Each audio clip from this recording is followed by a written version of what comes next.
Why do you say that, Father? You aren't afraid, are you? No, but I respect some of the superstitions of others. Often they are founded in fact.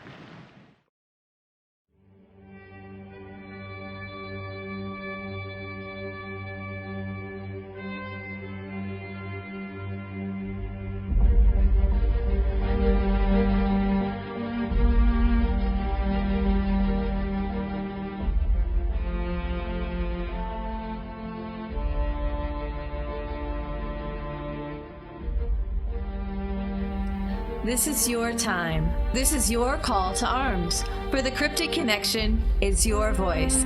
I'm your host, J-Day. And I'm your host, Steven.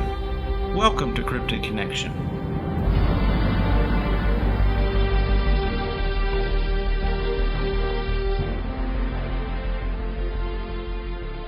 What monster is under your bed, Matt?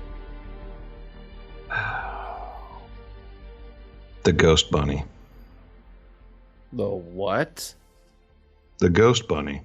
I didn't expect that answer. Explain. I'm gonna Google that one. I think he's making it up. No, he's making it up. It's his own personal monster. It's my own personal monster. It must have been a bunny. It crawled under his bed as a child and died. Oh. Whenever me and my wife first got together, she has 2 kids from a previous relationship, and they were 3 and 5 at the time. And we were all in my bed watching a movie, and they kept on getting up and wanting to run to the kitchen and get something to drink and, just be kids. They didn't want to sit still in the bed. So I had to come up with a way to keep them on the bed that would scare them, but not be too scary. So I told them that Ghost Bunny lived under the bed. Oh, this is fabulous. And I told them that Ghost Bunny doesn't have very good eyesight, and that if you step down off the bed and he sees your foot, he thinks it's a carrot and will bite you really hard. And that's where Ghost Bunny came from. That's an incredible story. You're mean. You're a mean one. The actual monster that frightened me in childhood, I don't know what it was. All I know is if I had any sort of foot or leg exposed from underneath the covers or hanging off the edge of the bed, it was going to grab me. That sounds like yours, Jennifer. Mm-hmm. I don't like that either. Nope. But you actually got touched. I did, but I think that was the Dr. Wood when I was little. Tell the story real quick. So I grew up in Vermont and lived in a house that a doctor had built in the 1800s, Dr. Wood. He built it in the center of town. Well, I had a cat, and it seemed that every time the cat was on the bed, I wouldn't get my toe tugged on. Because every night the cat wasn't there on the bed, I swear to God, a string was wrapped around my toe and tied on like they did back then to indicate, the dead body was so-and-so. And so from now on, I have to have my feet under the covers, and it just resonated with me. I think that was Dr. Wood tying a toe tag on my toe. That's creepy. Yes. And it sincerely, I could do it today, like get a real string and tie it on my toe and it feel the same. Yes, very creepy. But other than that, I've not had any paranormal experiences as far as ghostly specters. That would be it. I've had a lot. Ooh. Which one would be your most interesting one? My most interesting one. Oh, let's say the one that made you want to wet yourself. No, we're not going to talk about that one. Okay, fair enough. There's a couple that are still have a hold on me emotionally. I'll tell you one about, it happened to somebody else that was here. This was, right after I had graduated. It was common for me to have people over on the weekends because my grandparents would go to that lake house I was talking about earlier. Mm-hmm. And once I was in my teens and my late teens, it wasn't cool to go fishing anymore. I wanted to stay home. And kind of had the party house. Nothing crazy or anything. It was always just me and my friends. But anyway, this particular night, we had a group of girls here. There's 3 of them, I think, 3 or 4. And a friend of mine was with me, and he wanted me to run him to the store to get a burrito. He was hungry. He hadn't eaten yet. Mm. So I took him to the store, left the girls at my house by themselves. They were back in the back room. That's where we all hung out at. So we run to the convenience store. We were gone for maybe 15 minutes. We come back, and as I pull up, I see the girls are all standing in my front yard. And we get out, and we're like, they just immediately, before I had time to ask or say anything, they're just like, oh my God. And it's nighttime, it's dark outside, but now I can see that 2 of them are crying. And I'm just like, what's going on, And then they're all talking over one another. What had happened was they were in the back room. They heard a noise.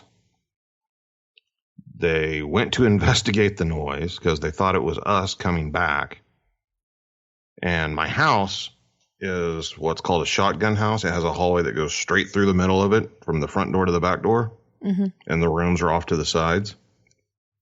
And you can literally stand at my front door and look out the back door if the back door is open. Well, they're coming down the hallway because the noise came from the front of the house. They looked outside, nobody's there. Turned around, we're walking back down the hallway to the back room, which is the last room on the left.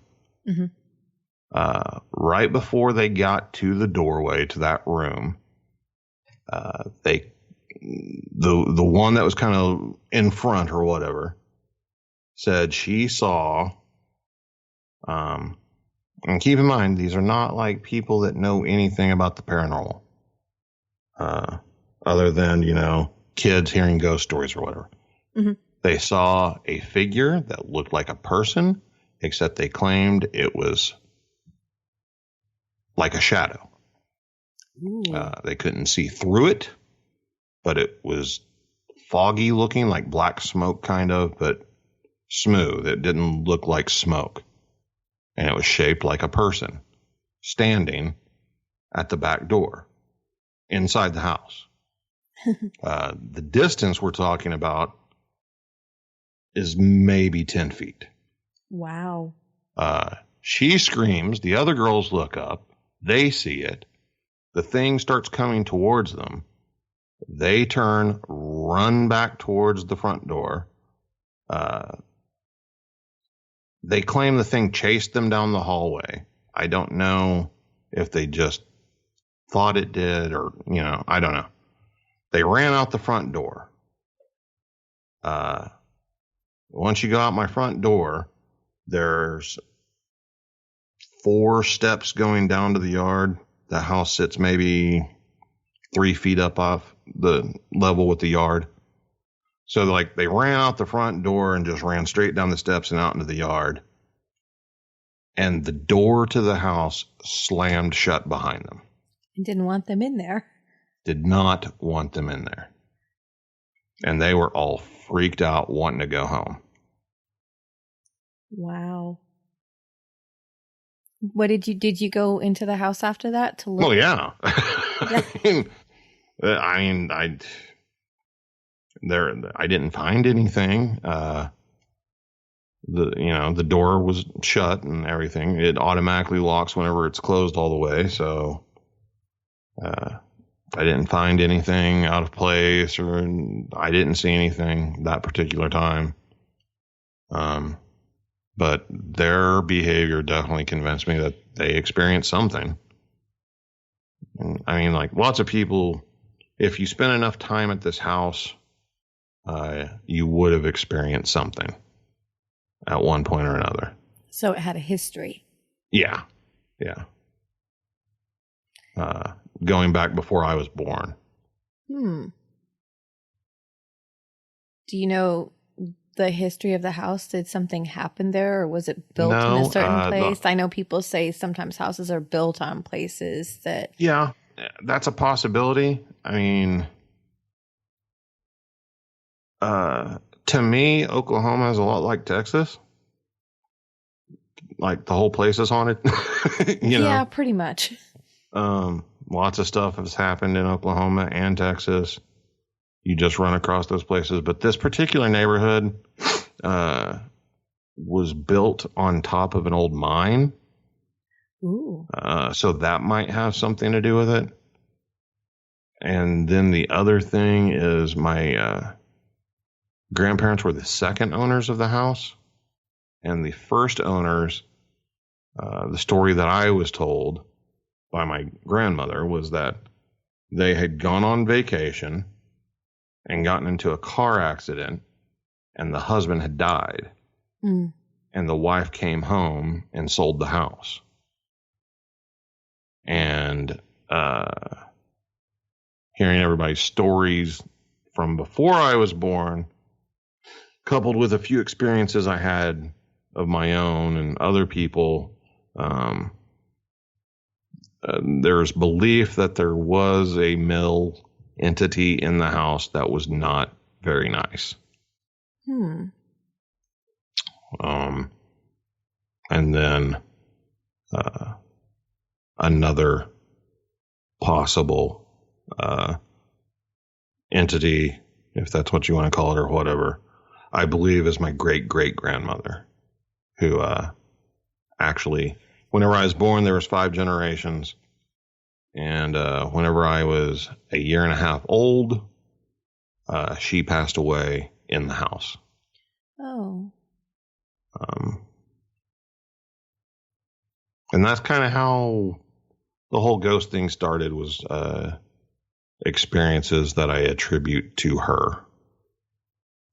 Hearing somebody walk down the hallway, crunching the carpet, walking into my room, feeling them sit down on the end of the bed, seeing an impression of somebody sitting on the bed, nobody's there, that sort of thing.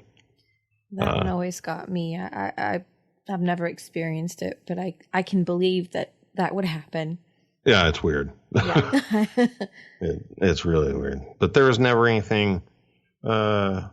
It's kind of weird. She usually, I say that like it's a matter of fact. I know it's all just crazy, but the spirit, or the belief of the spirit that was believed to be her, kind of hung out in the back of the house. Mm-hmm. And the man that was mean hung out in the front of the house. So they hallway. separated themselves. Obviously, the hallway we attributed to him. But yeah, that's one of the things that happened. There's been other things that, taken place over the years, but after my grandparents passed away, my grandmother passed away in the house. I was here whenever she passed. That was in 2008. And that's whenever my wife and her kids actually moved in with me after she passed away. And I did everything I knew to do to cleanse the house, so to speak, and get rid of anybody that might be hanging around, or tell them it was okay to go or whatever. and have not experienced anything since. Did I don't you know use if the it's sage method? I've heard that works. Yeah, that's what I used. I did a lot of the spiritual side of me is founded in like Native American beliefs. I find the study of that very fascinating. I'm like maybe a fourth or a little less Abenaki. Oh yeah. So they're not a nationally recognized tribe because of the eugenics problem in the 20s. The tribe kind of just dispersed because we were having so many problems with the eugenics issue in New England. So there's that. I'm something. I don't really look at as weird as it sounds, it's something that I've just always connected with and felt. But I didn't actually grow up knowing my dad. And after talking to relatives on his side, I guess my grandmother on that side was Choctaw. Ooh. So it's kind of weird, but I basically went on this. I went through a period of my life where I was trying to figure out where I was spiritually, what my beliefs were, you know. You went on your own spiritual journey. Yeah. Walkabout. And a lot of it, you know, was just finding peace or whatever whenever like smudging and meditating and stuff and doing that sort of thing. And I kind of combined it with my Christian beliefs. And to me, they go hand in hand. But, you know, that's a different topic entirely. But It is. But I can see where you're going. I think every individual needs to dig deep into themselves and learn what it is about themselves that makes them who they are. And go from I'm kind there. of a firm believer that God is God. And God knows your heart and knows who you are and everything. And if you're talking to God, it can take many forms, you know. There isn't a right or a wrong way necessarily to pray or talk to God or whatever. Yeah, as long as you reach out. Right. Mm-hmm. I would concur with that statement. I think that's the thing with a lot of, you know, different religions out there, different beliefs. It's just, you know, maybe, you know, I could be completely wrong, but to me, if somebody is praying to their God, they're praying to the same God I'm praying to. They just may know it differently than I do or believe differently than I do, but it's still the same entity. Mm-hmm. Mm-hmm. Yeah, so that's crazy. That's out there.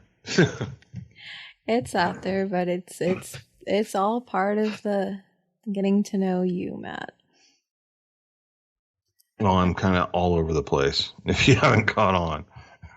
There's nothing wrong with that. I think having a finger in every pie gives you a taste for lemon, gives you a taste for cherry, and it gives you a taste for blueberry. Yeah. And sometimes the apple, which I've never been fond of apple pie. Everybody likes it. See, I've never been a fan of peach. I like peaches, but I don't really care for like peach pie or peach cobbler. Now that's a strange one. I don't know. I've had cobbler, but I haven't had a peach pie. I will say though that I grew up on strawberry rhubarb, and everybody that has heard of that thinks it's the nastiest tasting pie ever. But Never had rhubarb. we had a rhubarb patch outside of that farmhouse I grew up on. How long have you been out of Vermont? Oh, since 2005. I moved down here to be with family. And in 2005, I moved to a neighboring town, and then met Stephen in 2007, moved to Abilene. But where I grew up, it's pretty much, the town was 500 people. The school was K through 12, and you had about 300 students in the whole school. Very, very rural community. So that lake house I talked about was just on the outskirts of this town called Strang. And Strang, I believe, had a population of 150 people at the time. Oh, wow. That's tiny. Small too. Yeah. It was like it used to be like a train station for some coal mines or something, and a lumber mill that like went under, like in the early 1900s. See, Vermont was a copper mine town. It sprang up because there was a copper mine there. So I can kind of associate with that. Well, what's crazy is like, that's where I had that dream and everything. But just this past week, on the Sasquatch Chronicles fan page or whatever, somebody had asked a question about something. I think they're asking about, people having sightings or whatever. And a guy responded on there that he had just had an encounter at his place, and he lives in a town called Strang in Oklahoma. Ooh. And I was like, what? Wait a minute. Like, that town's not very big. And I used to be there for like half of my life. Like, I could have been looking for Bigfoot there. And there are lots of good places around there, but like back then it wasn't like going and looking for one was never on my mind. Like I might have had something maybe one time whenever I was up there, but the event scared the crap out of me. I didn't see anything. So I always just wrote it off as a deer. Yep. Yeah. Your mind wants to say it's a deer, so that's what it was. That was the safest thing to do. Mm-hmm. Because if I ever thought that there was actually a chance that Bigfoot was there and really would come up to my window and tap on it at night, I wouldn't have wanted to be there. Especially a multicolored. Yeah. And, kaleidoscope Bigfoot. The really weird part is in my dream, his name was David. Oh, that's Dave, a nice name. The technicolored Sasquatch. Yeah. That's a nice, safe name. And I didn't know anybody named David.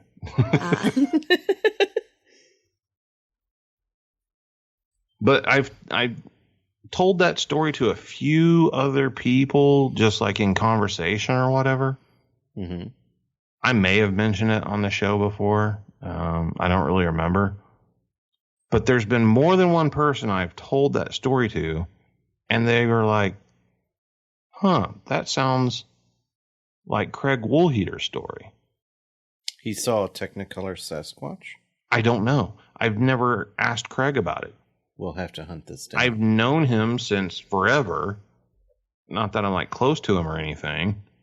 But, I know about his first sighting. He was driving in the convertible or whatever, but like not everybody, but like I said, several people have said that reminds them of the story that he said. So I've been meaning to ask him. I need to just send him a message and, hey, what gives, man?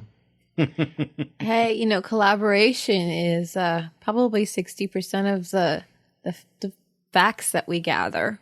Yeah, so and you guys know somebody that I think you might even research with that I actually know quite well. Oh? Luke Gross. We actually just met Luke for the first time about 3 weeks ago. Really? Yes. Okay, well, let me tell you something about Luke Gross. Okay, go ahead. Luke, are you listening? I don't know if you guys are not. I haven't talked to Luke in years. But we used to talk all the time. Luke Gross is probably one of the most knowledgeable people in the world about Bigfoot. Did you hear that, Luke? You're going to be on here soon. Like they don't. I'm not going to say they don't get along or talk or whatever. I'm just saying I put Luke right there with anybody else that I hold in high regard whenever it comes to Bigfoot knowledge and information. He knows his stuff. Interesting. Like by far. And he can be a very quiet person around groups of people. Yes. Yes. I figured. And you wouldn't realize it. But that guy, I mean, he's done, you run across some people where you're like, man, they think they're doing research, but like they're doing like first grade stuff. I'm on fifth grade stuff. Mm-hmm. And like Luke's one of those people that's always been on like seventh or eighth grade stuff. Like he's always been ahead of the curve. It's crazy. He's not somebody that's in the spot. He actually founded the TBRC before Craig Woolheater. Really? Huh. Yeah.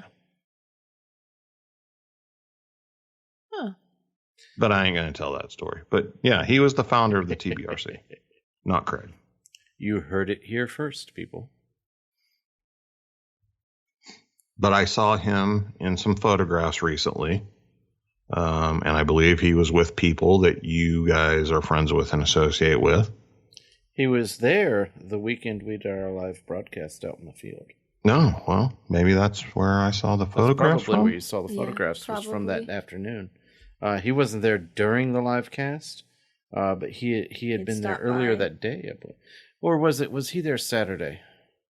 We did the live cast on Sunday, I think. It may have been the day prior. Didn't get to talk to Luke as much as I wanted to. Yeah, they just stopped by for a short while. Yeah, it was just a couple hours. And they were mainly there to visit with Paul and with Jeremy, I believe. And so, but yeah, it was interesting to finally put a face to a name because I've heard about Luke. He's one of those that it kind of whispers through. Yeah. Listen whenever he talks is the best advice I can give. I will be doing so. Absolutely. For some reason, I think he's on the footstock list, but I'm not sure. He may be. Anyway. We'll have to listen. So, Matt, I realized I had to walk away from the microphone. Yeah, you missed it, man. I did. I'm going to have to go back. You're going to go back and listen and be like, what the hell? Shouldn't take those liberties with my wife. Well, yeah. Yeah, we were. She got me rambling about another subject and asked a question. I know. Tell me, what dirt can you talk about? No, what? All right, no. Let's phrase this differently. I got lots. I know of dirt. You can throw lots of dirt. You want to keep it PG? Oh no, 50? we're keeping it PG 50 or PG. we're keeping it there. But I want something that's interesting and amusing, and I'm trying to figure out what's the best way. Okay, what's the dumbest thing you've done? What is your oops moment in the field? What's the oops moment you've done? I'm not going to say necessarily in the field, but you can keep it in the field if you want. I'm just going to say in regards to Bigfoot. In regards to Bigfoot. In regards to Bigfoot, what was the stupidest thing you've ever done? I'm going to be perfectly honest. The first thing that pops to mind isn't really about Bigfoot, but it's in the Bigfoot community. Okay. I don't know if you're aware of this or not, but Bigfooters can be kind of paranoid at times. Oh, yes. Never noticed it. Lots of beliefs that Big Brother's watching. At one time I heard it suggested that Matt Moneymaker and the BFRO were all government plants to keep it a mystery. And I've heard lots of things. So I fell victim to that. And it was pretty embarrassing. You believed that Matt Moneymaker was a Bigfoot plant? I'm sorry, a government plant? No. Oh. I might have suggested it.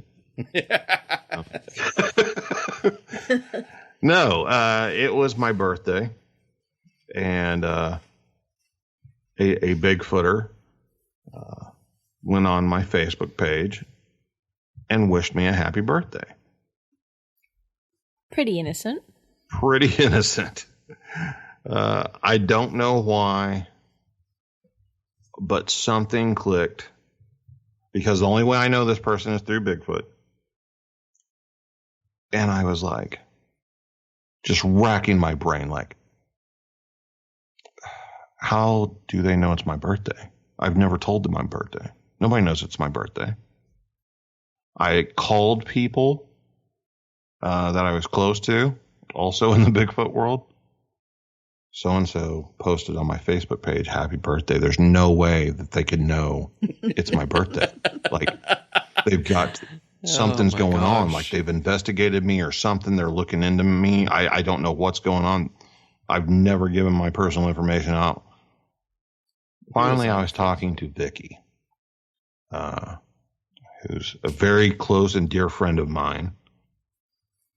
And she said, well, now, do what? And I said, they wished me happy birthday on my Facebook page.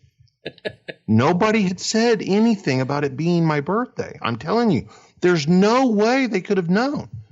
And she said, on your Facebook page? Yeah.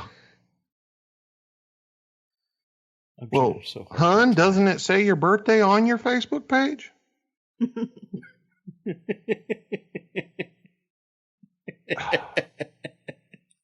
It happens to the best of us. Yes, don't feel bad. So that's like the dumbest thing that nobody knows about that I've done in the Bigfoot world.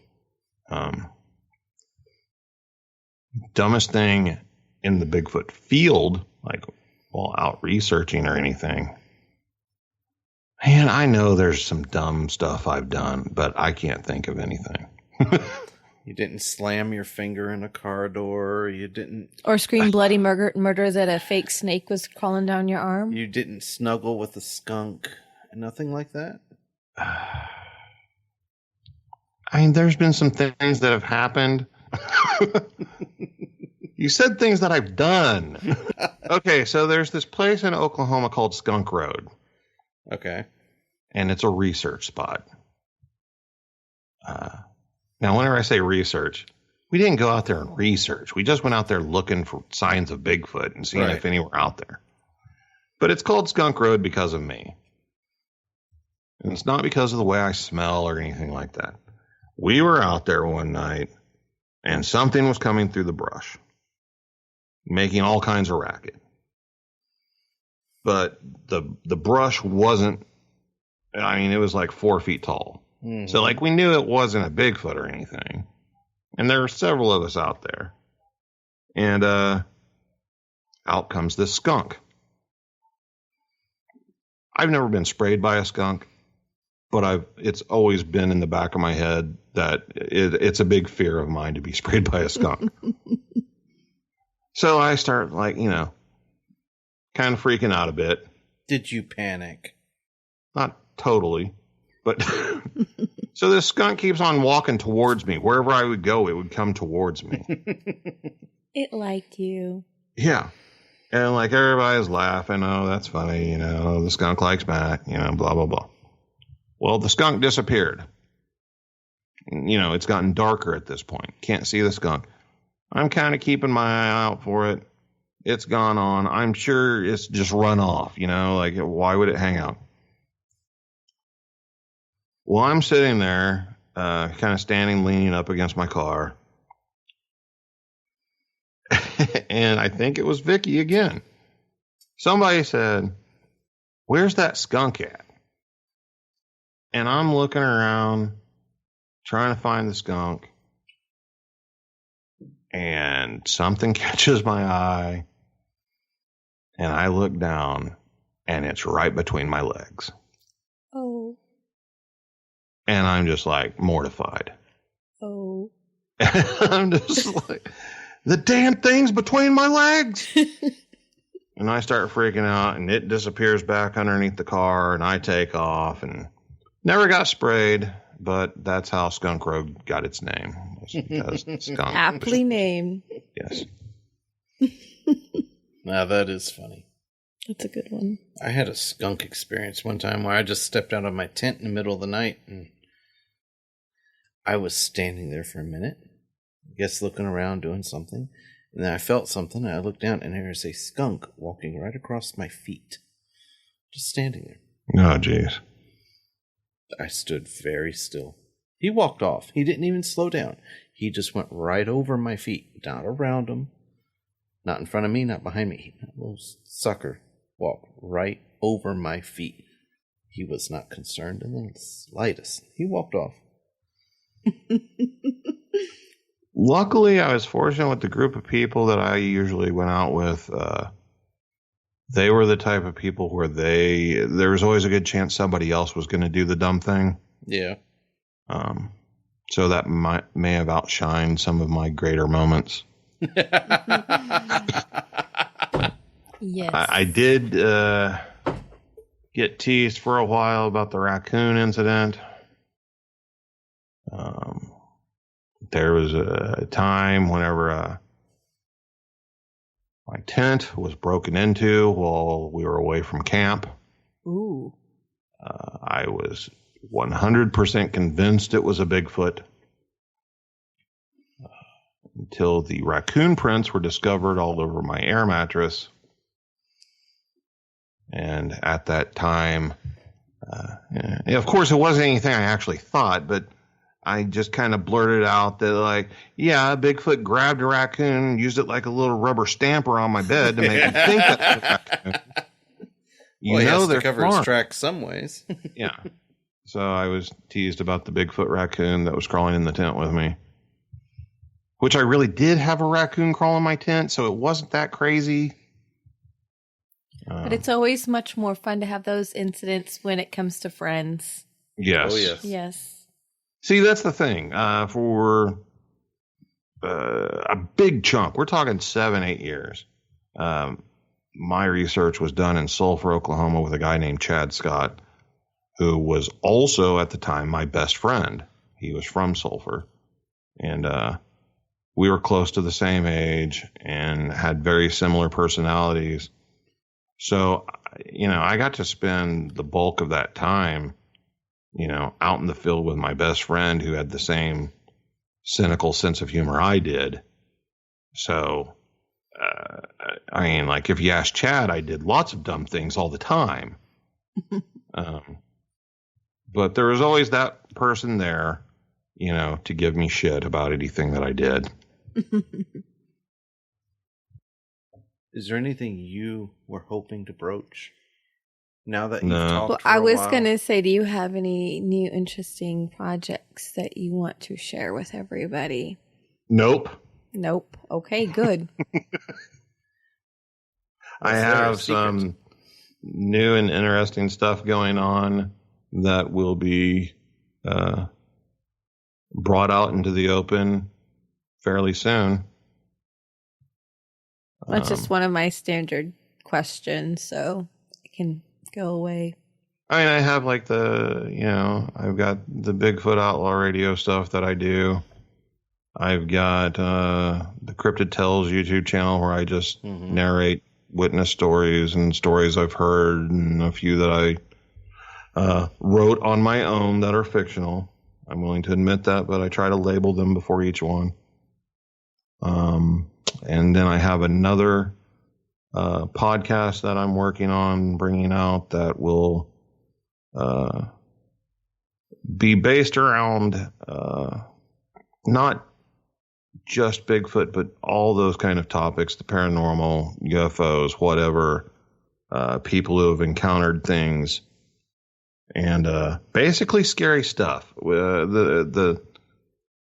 It's kind of hard to explain, but the overall point of the podcast is to look at extreme situations of fear that fall outside of normal things, the things that really scare people, monsters and ghosts and things like that, and how it affects us and how it impacts our lives and how we become obsessed with it and how we have ultimately become entertained by it with horror movies and television shows and, different events around Halloween. Is how fear plays a part in our lives. Interesting. Well, Matt, we appreciate you coming on. We do appreciate you actually being a member of Cryptid Connection as well. You are valued. Absolutely. We are very, very much. You're a valued member of the community, and you're one of the foundation stones, actually. And we're thrilled to have this time talking with you and learning a little bit more about you. Very much so. Everybody hears about the Outlaws and everything else, but no one really hears about Matt. And that was our goal, was to get a little bit about Matt. Well, no, it's not so much you're a guy. Everybody feels like they know you because they know your voice and they've listened to you 50-some-odd thousand times.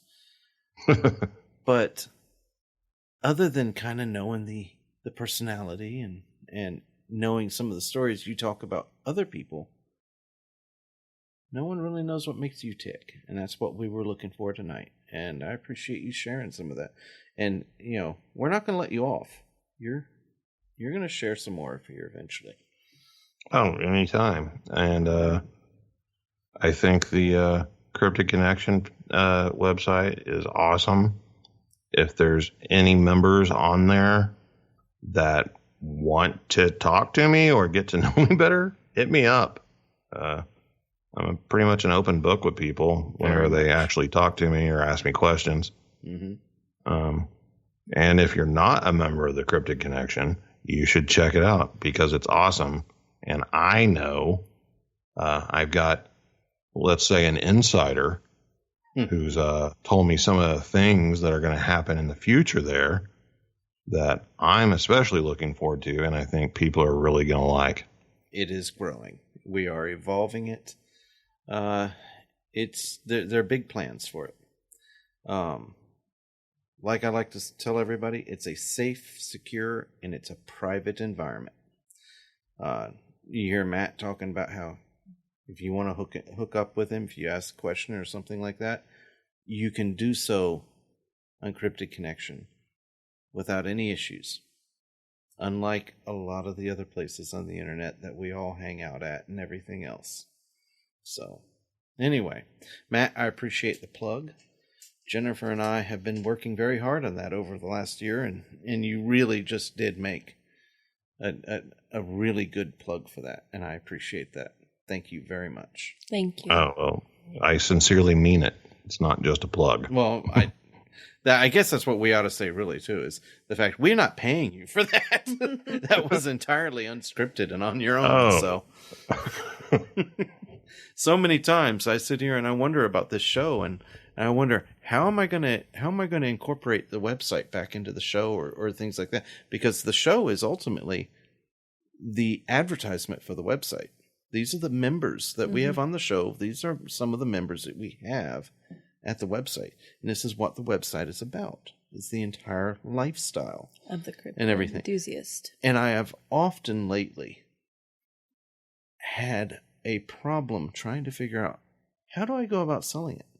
Because I am not naturally a car salesman. And we don't want to sell it. We want to share it. That's exactly the point. I want to share it. I don't want to sell it. Because to me, this is like totally, like you said, not scripted. And earlier you asked me, my favorite thing about Bigfoot, and what was my answer? The community. People. It was the people.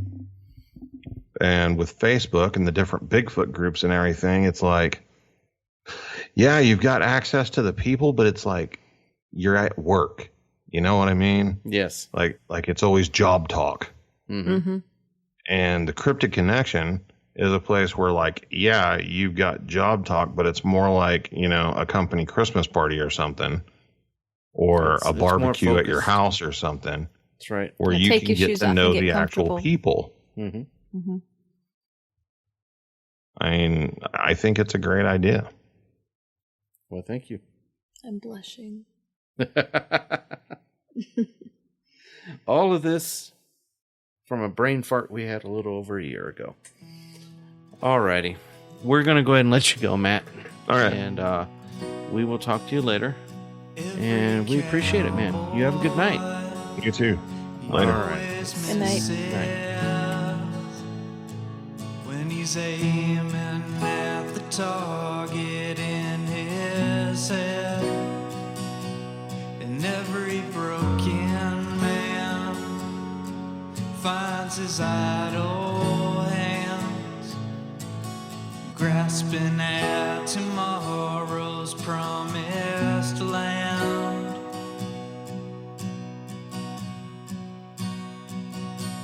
And I've been thinking about running, and I'll get out on the town just for myself.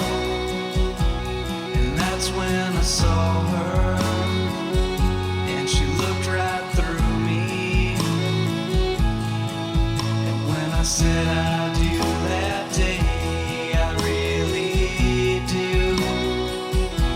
'Cause every cowboy, he always misses his shot when he's aiming at the target in his head. And every broken man finds his idle hands grasping at tomorrow's promised land.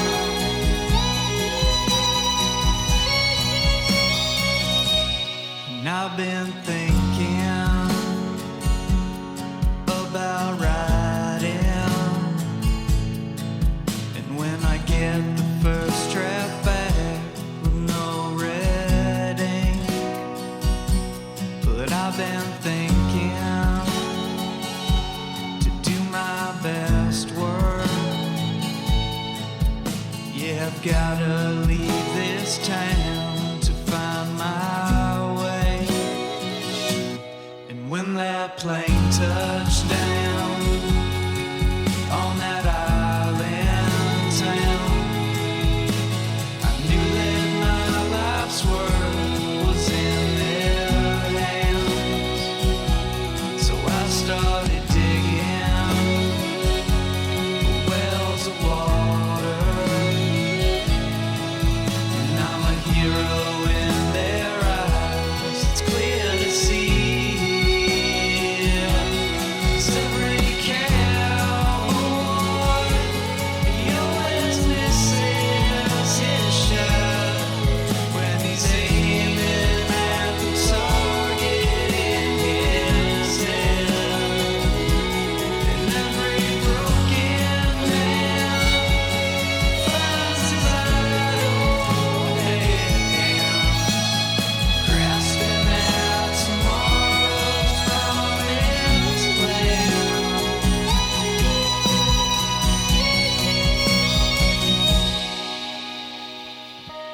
And I've been thinking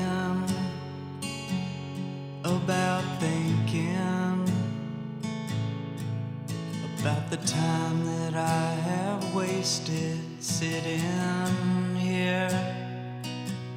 'Cause I've been thinking that all this thinking is the thing that keeps me further from myself. The music and soundtrack for the opening is from Epic Film Score by Alex Kaskin. The closing credits are Every Cowboy by Cellophane Sam. From myself.